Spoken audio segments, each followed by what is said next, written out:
সেটা এভাবে যেভাবে লাইভ চলছে ফেসবুক পেজের মাধ্যমে এভাবে ফেসবুক লাইভ চলবে, অসুবিধা নেই। আর অ্যাডভান্স কোর্সে যারা আসবে তারা ফার্স্ট ইয়ারের হোক আর সেকেন্ড ইয়ারই হোক, তাদের জন্য সব রকমের আলাদা ব্যবস্থা থাকবে। হ্যাঁ, কোনো অসুবিধা নেই, এবং যে কোনো সময় তোমরা সেখানে জয়েন করতে পারবে। হ্যাঁ, তবে প্রথম দিকে জয়েন করাটা এটা সব থেকে বুদ্ধিমানের কাজ হবে, তাহলে সুবিধা হবে। যেহেতু আমরা বেশ কিছু সময় হাতে পাচ্ছি, আজকে 5 তারিখ জানুয়ারি 15 তারিখ থেকে স্টার্ট হবে, তো চেষ্টা করবে তোমরা অবশ্যই 15 তারিখের আগে জয়েন্ট হওয়ার জন্য। তো থ্যাংক ইউ সবাইকে। আজকে আমাদের যে মূল টপিকস, এই মূল টপিকস নিয়ে আমরা আলোচনা করি, সেটি হচ্ছে আমাদের কি টপিকস, খাদ্য নিরাপত্তা। গতকালকে এটা নিয়ে সামান্য কিছু আলোচনা করেছিলাম, তো আজকে আরেকটু আলোচনা করতে হবে। খাদ্য নিরাপত্তা ও রসায়ন। খাদ্য নিরাপত্তা ও রসায়ন। অ্যাকচুয়ালি খাদ্য নিরাপত্তাটা কি, খুব সংক্ষেপে যদি বলি, যে খাওয়ার জন্য পরিমিত পরিমাণ পুষ্টি সমৃদ্ধ খাদ্যের নিশ্চয়তা প্রদানই হচ্ছে খাদ্য নিরাপত্তা। অর্থাৎ কর্মশীল স্বাস্থ্যকর জীবন পরিচালনার জন্য সকল সময়ে সকল মানুষের জন্য পর্যাপ্ত পরিমাণে পুষ্টি সমৃদ্ধ এবং নিরাপদ খাদ্যের যোগান বা সরবরাহের নিশ্চয়তাকে বলা হয় খাদ্য নিরাপত্তা। 1996 সালে বিশ্ব খাদ্য সম্মেলনে খাদ্য নিরাপত্তা বিষয়ক সংজ্ঞায় বলা হয়েছে যে একজন সুস্থ স্বাভাবিক মানুষের জীবন ধারণের জন্য যথেষ্ট পরিমাণ নিরাপদ ও পুষ্টি সমৃদ্ধ খাদ্যের সবসময় প্রয়োজন। আর খাদ্য নিরাপত্তার সর্বজন গৃহীত দুটি সংজ্ঞার অবতারণা করা হয়েছে যুক্তরাষ্ট্রের কৃষি বিভাগ থেকে এবং জাতিসংঘের খাদ্য ও কৃষি সংস্থা ফাও, যেটা FAW, এই ফাও থেকে। তো এই খাদ্য নিরাপত্তার যে নিয়ামকগুলো রয়েছে, আচ্ছা আসিফ ইকবাল গালিব বলছো কি স্যার, কিছু মনে করবেন না, একটা কথা বলি স্যার, আপনি যদি ফ্রি ক্লাস নেন পাশাপাশি পেইড কোর্স চালু করেন, তাহলে তো সবাই পেমেন্ট দিয়ে কোর্স না করে ফ্রি ক্লাসগুলোই করবে। হ্যাঁ করবে, অসুবিধা নেই, কিন্তু তোমাদের একটা কমন সেন্সে চিন্তা করতে হবে যে ফ্রি ক্লাস আর পেইড কোর্সের মধ্যে তো একটা ডিফারেন্স থাকবে, তাই না? ফ্রি ক্লাস এবং পেইড ক্লাসের মধ্যে অবশ্যই কোনো না কোনো ডিফারেন্স আছে। তাছাড়া কেন তোমরা পে করে কোর্স করবে? আমার এই প্রথম কথাটা যদি বুঝতে পারো তাহলে নিশ্চয়ই বুঝতে পারছো। আর ইতিমধ্যে যদি তোমরা আমার ক্লাসগুলো করে থাকো, তাহলে দেখবা যে আমি শুধুমাত্র তোমাদের বেসিক যে জিনিসগুলো রয়েছে, শুধুমাত্র বেসিক জিনিসগুলো নিয়ে আলোচনা করেছি। অর্থাৎ অ্যাডভান্স জিনিসগুলোর মধ্যে ফার্স্ট পার্টের কথা বলি, এখানে অনেকগুলো ম্যাথমেটিক্স রয়েছে, এখানে প্রত্যেকটা অধ্যায়ে প্রায় ম্যাথমেটিক্স রয়েছে, হিউজ ম্যাথ রয়েছে, এবং প্রত্যেকটা সৃজনশীল অধ্যায়ে কিন্তু একটা করে প্রত্যেকটা সৃজনশীল প্রশ্নে একটা করে কিন্তু ম্যাথ থাকে, সেটা 4 নম্বরের একটা করে ম্যাথ। তোমরা নিশ্চয়ই জানো, যেটা ঘ নাম্বার প্রশ্নে আসে। হ্যাঁ, 4 মার্কস থাকে। আর আরেকটা বিষয় রয়েছে, এই ম্যাথগুলো থাকবে এবং তার পাশাপাশি সেখানে তোমরা আরো বেশি জানতে পারবে অ্যাডভান্স কোর্সে, সেটা হচ্ছে যে বিভিন্ন যে অধ্যায়গুলো রয়েছে, এই অধ্যায়গুলো শেষে এখানে যে উদ্দীপকগুলো থাকবে, আমি 2 থেকে 3টা রাইটারের বইয়ের যে উদ্দীপকগুলো, সৃজনশীল উদ্দীপকগুলো থাকবে, সেগুলো নিয়ে তোমাদের সাথে বিস্তর আলোচনা করব, ডিটেইলস আলোচনা করব। এবং তার সাথে সাথে দেখা যাচ্ছে আরো অনেক বিষয় আসবে, হ্যাঁ, যেগুলা তোমাদের এই ফাইনাল পরীক্ষার পরে বিভিন্ন বিশ্ববিদ্যালয়ে ভর্তি পরীক্ষার সময় এই কেমিস্ট্রির যে অংশগুলো আসে, সেই অংশগুলো থেকে তোমাদের জন্য টিপস আকারে অনেক ইম্পর্টেন্ট বিষয়গুলো, সেগুলো নিয়ে আলোচনা করা হবে। একটা খুব কমন সেন্স নিয়ে ভাবো যে free course and paid course, কেন ফ্রি হলো আর কেন পেইড হলো। এই দুটো জিনিস যদি চিন্তা করতে পারো, তাহলেই বুঝতে পারবে যে দুটোর ডিফারেন্সটা কি। আচ্ছা, ইয়াসমিন সুলতানা বলছে যে অন্য কেউ কি স্যারের কথা শুনতে প্রবলেম ফেস করছো? আমার এখানে কেটে কেটে আসছে, আপনার এখানে মেবি নেটওয়ার্কের প্রবলেম। আচ্ছা, একটু আগে ফেস করছিলাম, তবে এখন সব ঠিক আছে।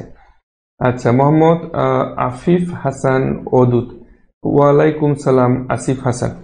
আচ্ছা, এখন তোমাদের মনে যার যে প্রশ্নগুলোই থাকুক না কেন, নির্দ্বিধায় নির্ভয়ে নিঃসংকোচে কমেন্টে করতে থাকো প্রশ্নগুলো, আমি তোমাদেরকে পড়ানোর পাশাপাশি তোমাদের কমেন্টগুলোর উত্তর দেব। ওকে, নেটওয়ার্কের একটু সমস্যা কিন্তু আছে, একেবারে যে নেই তা কিন্তু না। আচ্ছা, এখন আমরা খাদ্য নিরাপত্তাটা কি সেটি আমরা জানলাম। এখন খাদ্য নিরাপত্তার যে নিয়ামকগুলো রয়েছে, এই খাদ্য নিরাপত্তার নিয়ামকগুলো নিয়ে আমরা আলোচনা করব। 3টি নিয়ামক বলা হচ্ছে এখানে। সেটি হচ্ছে প্রথমটা খাদ্যের পর্যাপ্ততা, আর দ্বিতীয়টা হচ্ছে খাদ্যের সহজলভ্যতা, এবং তৃতীয় হচ্ছে খাদ্যের সংরক্ষণ এবং এর সঠিক ব্যবহার। খাদ্যের সংরক্ষণ এবং এর সঠিক ব্যবহার। এখন খাদ্য নিরাপত্তা এবং রসায়ন এই দুটো জিনিস কিভাবে একটা আরেকটার সাথে সম্পর্কিত বা একটার সাথে আরেকটা রিলেশন রয়েছে সেটা আমরা আলোচনা করি।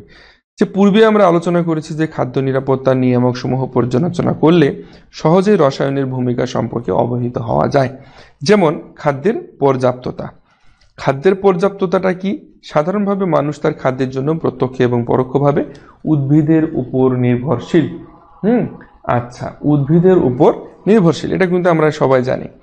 এখন এই যে উদ্ভিদের জন্ম, বৃদ্ধি ও পরিপক্কতা সবই রাসায়নিক প্রক্রিয়ার মাধ্যমে সম্পন্ন হয়। উদ্ভিদ সূর্যালোকের উপস্থিতিতে কি করে? কার্বন ডাই অক্সাইড এবং পানি ব্যবহার করে সালোক সংশ্লেষণ প্রক্রিয়ায় প্রতিনিয়ত শর্করা ও অক্সিজেন উৎপন্ন করছে, তাই না? যেটাকে বলা হয় সালোক সংশ্লেষণ রিঅ্যাকশন। কি সেটা আমরা আরেকটু জানি, সেটা হচ্ছে কার্বন ডাই অক্সাইড এবং পানি। এখানে কি লাগছে? সূর্যের আলো, সূর্যালোক যেটাকে বলা হচ্ছে সূর্যালোক, এবং এখানে লাগছে কি আমাদের ক্লোরোফিল।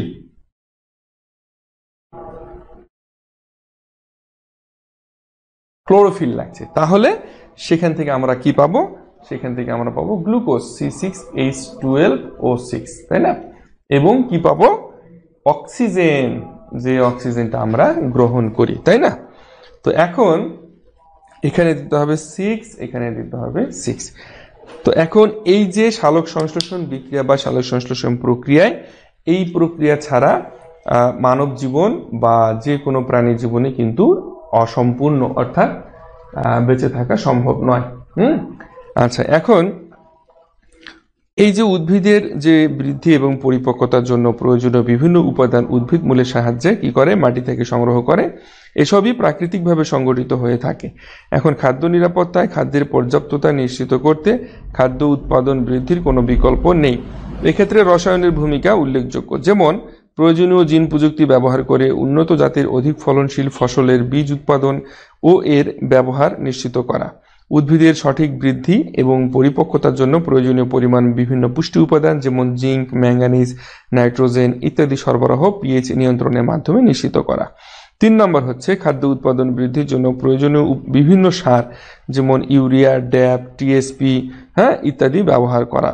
তো এই যে সাধারণত উদ্ভিদের উপর আমরা নির্ভরশীল, এবং এই উদ্ভিদগুলো পর্যাপ্ত পরিমাণে বৃদ্ধি এবং এগুলোর রক্ষণাবেক্ষণের জন্য আমাদেরকে কি করতে হচ্ছে? আমাদেরকে উদ্ভিদের প্রয়োজনীয় পুষ্টি উপাদান আমাদেরকে ব্যবহার করতে হচ্ছে, যেগুলো সরাসরি কেমিক্যাল থেকে তৈরি। ইউরিয়া, ড্যাপ, টিএসপি, জিঙ্ক, ম্যাঙ্গানিজ, নাইট্রোজেন। তো অ্যাকচুয়ালি এই বিষয়গুলো প্রত্যেকটা আমাদের এই রসায়নের সাথে সম্পর্কিত এবং রসায়নের সাথে ওতপ্রোতভাবে জড়িত, তাই না? আচ্ছা, এখন খাদ্যের যে উৎপাদন, এই খাদ্যের উৎপাদনগুলো বৃদ্ধিতে ইউরিয়া সারের একটা ব্যবহার রয়েছে। তো আমাদেরকে সেটি জানতে হবে। সেটি কি? যে উদ্ভিদের প্রয়োজনীয় পুষ্টি উপাদানের মধ্যে নাইট্রোজেন হচ্ছে অন্যতম। এর অভাবে পাতা হলুদ বর্ণ ধারণ করে, অসময়ে ঝরে পড়ে, ফলে গাছের বৃদ্ধি বাধাগ্রস্ত হয়। এতে খাদ্য উৎপাদন ব্যাহত হয়। মাটিতে নাইট্রোজেনের অভাব দূর করার জন্য ইউরিয়া সার প্রয়োগ করা হয়। ইউরিয়া থেকে উদ্ভিদের নাইট্রোজেন গ্রহণ প্রক্রিয়ায় নাইট্রোজেন বিক্রিয়াটা আমরা দেখতে পারি কি রকম। দেখো, ইউরিয়াটা কি করবে? ইউরিয়াটা আমাদের যে বৃদ্ধি হবে, অর্থাৎ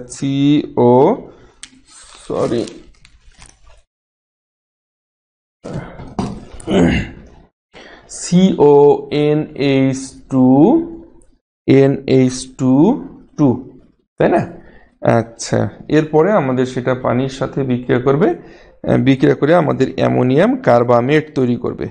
অ্যামোনিয়াম কার্বামেট তৈরি করবে, NH2COO NH4। NH4, এটা হচ্ছে আমাদের ইউরিয়া, এটা হচ্ছে আমাদের ইউরিয়া, আর এটা হচ্ছে আমাদের অ্যামোনিয়াম কার্বামেট।